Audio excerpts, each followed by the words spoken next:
स्वामी समर्थ। अभ्यासाबरोबरच क्राफ्ट आणि ड्रॉइंगमध्ये रुची निर्माण व्हावी त्यासाठी हा सगळा अट्टास। लाडक्या आतूने दिलेली क्राफ्टचे किट काढून आम्ही सकाळीच बसलो क्राफ्ट करण्यासाठी। इवल्या नाजूक हातांनी बघा किती छान आम्ही क्रोकोडाईल करत आहोत। कातरनं मात्र आवर्जून मम्माकडून कट करून घेतले, कारण अजूनसुद्धा आम्हाला कातर नीट पकडता येत नाही। वर चित्रात दिल्याप्रमाणे क्रोकोडाईल तयार करण्याचा मी प्रयत्न करत आहे। मला क्रोकोडाईल जमला आहे की नाही हे मला नक्की सांगा।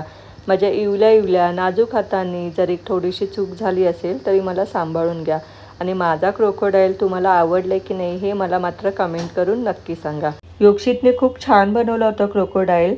त्याला चेअरअप केलं आणि त्यानंतर जेवणाची तयारी करायला घेतले।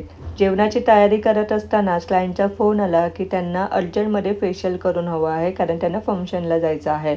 मग काय पटापट जेवणाची तयारी केली आणि त्यानंतर गेली क्लायंटच्या घरी त्यांचं फेशियल करण्यासाठी। फेस खूप टॅन झाला होता, त्यामुळे मी O3 फेशियल किट यूज केली आहे। त्याचबरोबर गॅल्व्हॅनिक मशीनसुद्धा यूज केली आहे। गॅल्व्हॅनिक मशीनने बऱ्यापैकी टॅन लगेच रिमूव्ह होतोच आणि त्याचबरोबर इन्स्टंट ग्लोसुद्धा येतो। क्लायंटला खूप आवडलं फेशियल। त्यानंतर घरी आले आणि अर्धी राहिलेली जेवणाची तयारी पूर्ण केली। आजच्या जेवणात होतं मऊ लुसलुशीत तांदळाची भाकरी, त्याचबरोबर प्रॉन्स करी, प्रॉन्स काजू मसाला आणि पापलेट फ्राय। तुम्हाला आजचा व्हिडिओ आवडला की नाही कमेंट करून नक्की सांगा।